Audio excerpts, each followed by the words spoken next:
Hello everyone, we meet again. This video is part 2 on academic writing for MBA. For academic writing for MBA, we have two content actually. The first one, identifying literature sources and resources, has been dealt with in video 1. So in this video, we will look at reading critically, and we will also go into briefly on the writing part. Now, what do most Chapter 2 Literature Review covers? In simple words, this chapter is a summary of what the existing scholarship knows on a particular topic. So based on secondary sources, that is on what other people have already written on the subject. So this chapter, Literature Review, provides a background of information needed to understand your study. You need those information to understand the study, which is like a digest of the scholarly opinion. It focuses only on the relevant academic literature. So in this chapter, you will review the major scholarly books, journal articles, those in relevant areas, including up-to-date material. And most of all, this chapter should identify the research gap, which becomes a prelude to further research. The explanation that I gave just now was for general literature review that you can find in research articles and research proposal. Now, for master's and PhD level, you must there is a specific requirement. Usually, of course, the literature review is to give an overview of the existing literature in the field, but it must be a critical assessment of the current state of knowledge on a topic, and preferably 30% is from the recent work of not more than 3 years, 30% 5 years, 10% more than 5 years. 10%, only 10% more than 5 years, and then 30% would be from the classic work. So why do we want to have the recent work there? It's because by the time when you graduate, 50% of your references will be of recent works, to indicate that your area of study is from an active field and that you are well aware of the recent developments in the field. So the literature review for master's and PhD level must be critical. It cannot just summarize the works of others. It cannot just be summary. It involves on your own part the ability to compare, contrast, relate the previous research with your own research. Your literature review must show that you are able to analyze and synthesize the information from the body of knowledge and relate it to your own research field. Now, the literature review must give a view on the gap. You are researching on the gap in the body of knowledge. A research gap is a topic or area for which that is missing or insufficient. Information is insufficient. It limits the ability to reach a conclusion on the research question. So the research gap is a question or a problem that has not been answered by the existing study or research in your field. Sometimes research gap is established because the existing research is outdated and in need for new or updated research. Now, research gap can also be established on a few issues such as evidence gap, where contradictory evidence are identified in prior researches, and then there may be another issue of knowledge gap, where limited knowledge is known about the topic. In a way, it creates a void. And then the next issue are on practical knowledge gap related to action knowledge, conflict gap, and methodological gaps. So you can Google more on research gap, and you can discuss the research gap with your supervisor, because this will relate to your research problem and your research question and objective later on. It is important for you to know the purpose of writing, particularly writing your literature review. Why do you do it? Okay, basically, it's to show that you understand the topic. You want to develop your own ideas and you want to demonstrate your knowledge. You also want to establish your study as one link in a chain of research that is developing and enlarging. Okay, the field is enlarging in your discipline. And then, most of all, you want to assure your readers, in this case your examiners, your panels, your supervisors, okay, that you are familiar with the important research that has been carried out in your area. So it is not about discovering new knowledge here, but more of determining your own stand in analyzing the knowledge available in the current study. You want to show that what is the development in the frontier of knowledge for your area.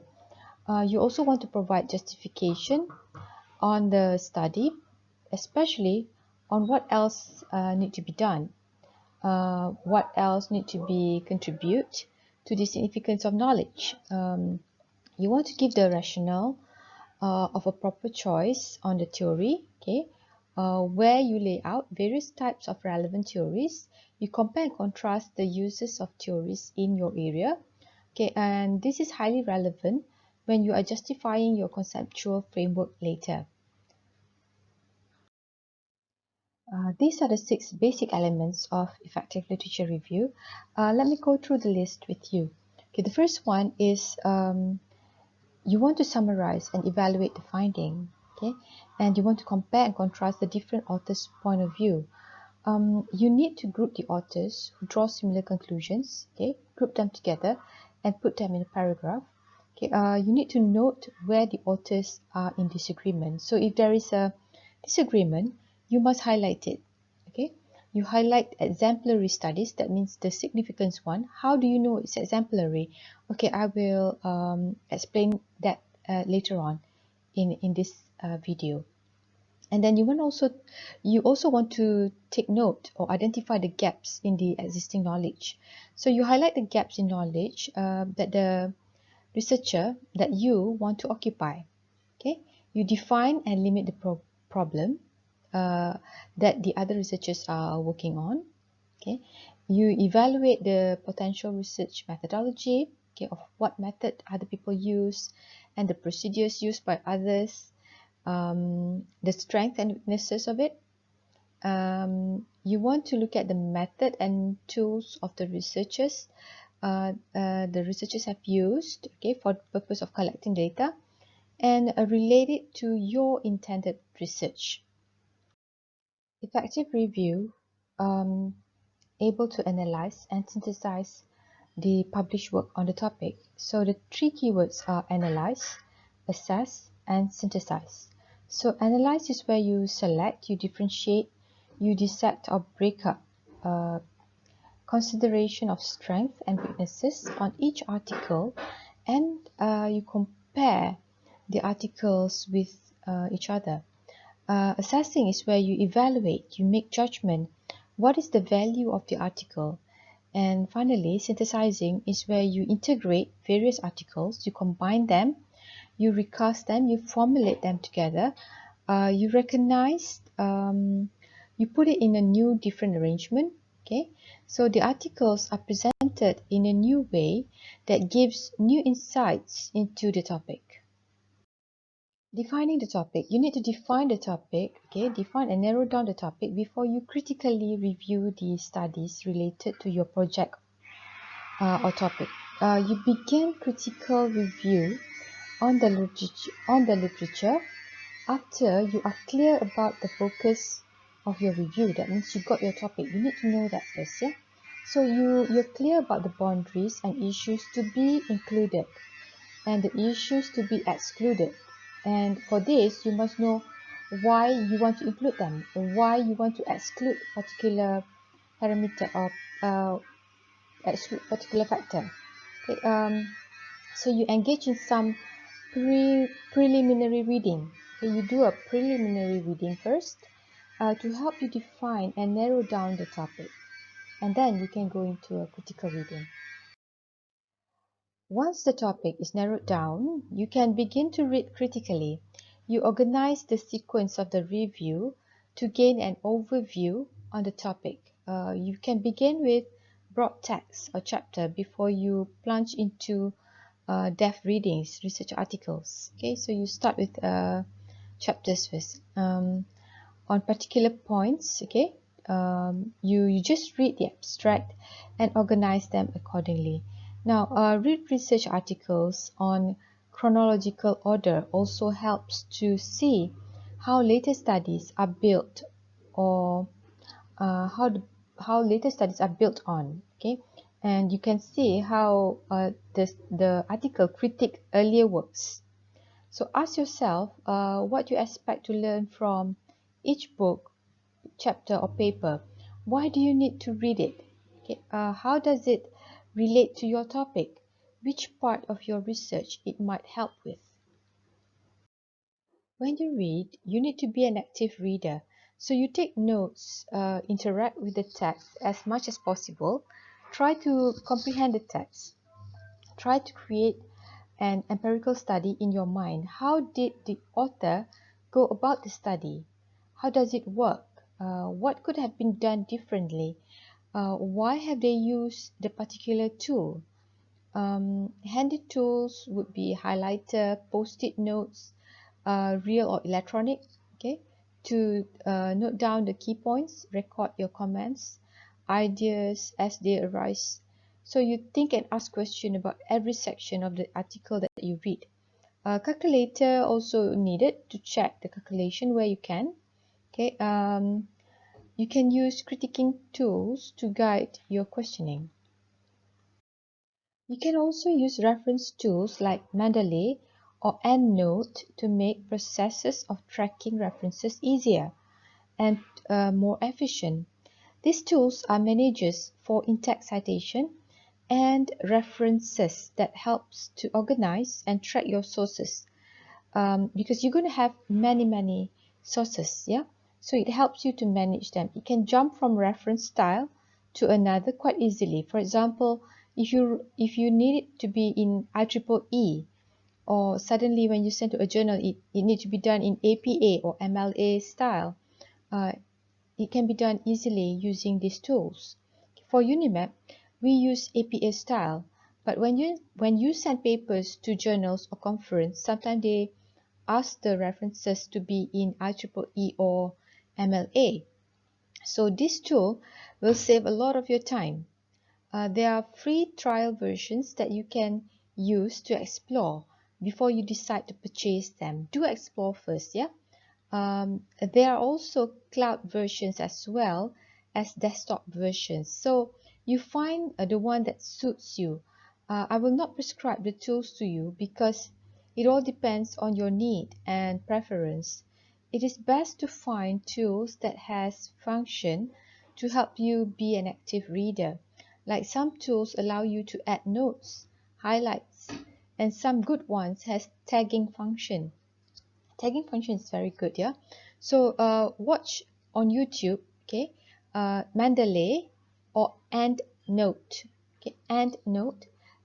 Some software like Atlas TI, okay, Atlas T, and NVivo are also very powerful. It's powerful enough to shorten writing processes. So as scholars, you need to explore the various tools, okay. uh, Go to workshops on how to use these tools, because uh, to master these tools you need to sit in a seminar for that. There are many styles of writing literature review. One of it is chronological literature review. Now this is for ideas that progress over time. The sources can be discussed according to the public dates. okay, publication dates. So for example, when you want to show how an idea or methods progress over time. So this style is where you group and discuss your sources in the order of their publication date. So you record the researches and developments in each group. This style is also where you report on how the field has developed over the years. So, do all the research over the years discuss a common topic? What were the development? So, chronological style, for example, um, um, it, for example, the title is on how models for treatment methods of skin cancer in children have developed over a specific period. So it's in chronology. It's suitable for overview actually. Another style is thematic. A chapter of literature review can be written in a few styles that are separated in subsections. For example, for 2.1, you can have overview using chronological style, and then 2.2, which is on international student adaptation, can be written in themes of adaptation to culture, which includes food, language use, clothes, and then you have themes of adaptation to geographical factors such as temperature, time difference, altitude, not attitude, altitude, the height, yeah, seasons and weather. So knowing the various styles of writing enables you to present your ideas and content in more effective manner. For thematic style, the themes and categories are developed by accumulating review of important and useful sources. Now, remember that you need to do more than just summarizing each study. You need to analyze existing knowledge on the topic with regard to the certain important issue and make thematics. Okay, you make the themes. So you draw the reader's attention to certain angle and perspective. So when you have the angle or perspective, start listing out the citations that can be included to support the categories. Now you may want to use software like NVivo Atlas T for thematic style analysis. I personally use Atlas T and Mendeley because the support group is strong in Malaysia. Just for that, for the support group. So because of that, there are always workshops and online groups that help me to explore the tools more effectively because there's always new version and new functions, and sometimes my research need a new tool to analyze new type of data. So it's not just about the functions or the review that you get about a certain tool, but you also have to look at the support group that's available for you to go on. This diagram shows the different structure of article by article and thematic style. Now, article by article approach is where the researcher take an author-centric approach and essentially present a summary of the relevant articles. Now, this method fails to synthesize the literature and pose problem with the word count. So thematic arrangement is more concept-centric, which determines the organization, the framework of a review. So the writer identifies the key concept of the themes. To do this, the writer must acquire a systematic approach to the readings. The writer looks at the collection of readings collectively as a body of work, which then identify the key themes which cut across the collection of readings. To develop a theme, you can use a reading grid or reading matrix to record important information from your readings. In the matrix, critical response to readings must be added as well as the critical evaluation, or you can use critiquing tool, okay, or you can use software to do this, okay. This reading matrix give an analysis for each section. Okay, you summarize the relevant findings and record themes in the metrics table. In this case, when you want to report on negative experiences in adaptation to food, using such metrics, you can write and support the theme by assembling researchers from various countries across decades that have found negative experiences on food adaptation. The matrix helps you to read actively and critically. Using it, you can record your reflection on the strengths and weaknesses of the researchers you read. You compare the relevant ideas, theories, and views and findings expressed in the literature, sort of comparative analysis. Articulate and discuss similarities and differences between the readings. Why do you bother to do the metrics? Now, according to a famous PhD coach, Syed 2019, he said that recording readings into systematic fashion should allow a thematical based structure for the review to emerge. So by doing this, you can sort of see a theme coming out of it. Okay, and then you can determine the structural arrangement that you want to employ.